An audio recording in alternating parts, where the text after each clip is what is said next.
बहुत समय पहले की बात है। केशवपुर नाम के एक सुंदर राज्य में राजा मोहन और रानी गीता राज करते थे। वे बहुत ही दयालु और समझदार शासक थे। उनके राज्य के लोग बहुत खुश रहते थे। उनके एक ही बेटी थी, राजकुमारी ईशा। ईशा दिखने में बहुत सुंदर थी, लेकिन उसकी ऊंचाई थोड़ी कम थी। इस वजह से वो अक्सर अपने आप से नाराज और दुखी रहती थी। वो महल से बाहर बहुत कम निकलती और हमेशा अकेली रहती थी। राजा और रानी को उसकी चिंता होती थी, लेकिन ईशा हर दिन और अकेली होती जा रही थी। एक दिन जब ईशा महल के बागीचे में अकेली बैठी थी और खुद को बुरा भला कह रही थी, उसी समय वहां एक लड़की आई। वो लड़की बहुत शांत और सौम्य दिख रही थी। ईशा ने पूछा, तुम कौन हो? लड़की मुस्कुराई और बोली, मैं एक परी हूं। मुझे तुम्हारी मदद के लिए भेजा गया है।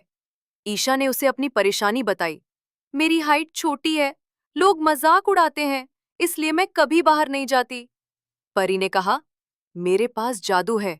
मैं तुम्हें बेहद सुंदर और लंबा बना सकती हूँ। लेकिन याद रखना, ये जादू सिर्फ दिन भर चलेगा और इसे किसी को बताना मत। ईशा ने हिचकते हुए हाँ कह दिया। परी ने जादू किया और पल भर में ईशा की शक्ल सूरत बदल गई। वो लंबी और बेहद सुंदर दिखने लगी। ईशा खुशी से झूम उठी। पर जैसे ही रात हुई, ईशा फिर से अपने पुराने रूप में लौट आई। वो थोड़ी हैरान हुई, लेकिन सोचा कि शायद यही जादू का असर है। अगले दिन फिर वही हुआ और धीरे धीरे ये दिनचर्या बन गई। दिन में सुंदर, रात में पहले जैसी।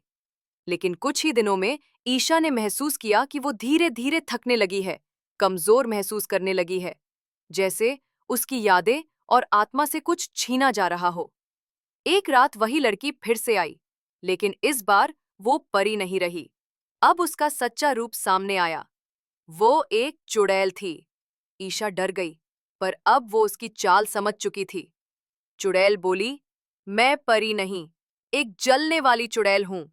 मैं तुम्हारी सुंदरता छीनना चाहती थी, और अब तुम्हारी आत्मा भी मेरी होगी। हर बार जब तुम सुंदर बनती हो, मैं तुम्हारा एक हिस्सा चुरा लेती हूं। जल्दी ही तुम सब कुछ भूल जाओगी और मैं तुम बन जाऊंगी। ईशा को अब अपनी गलती का एहसास हुआ। पार्ट 2 जल्दी आएगा। सब्सक्राइब करो, पार्ट 2 बहुत मजेदार है।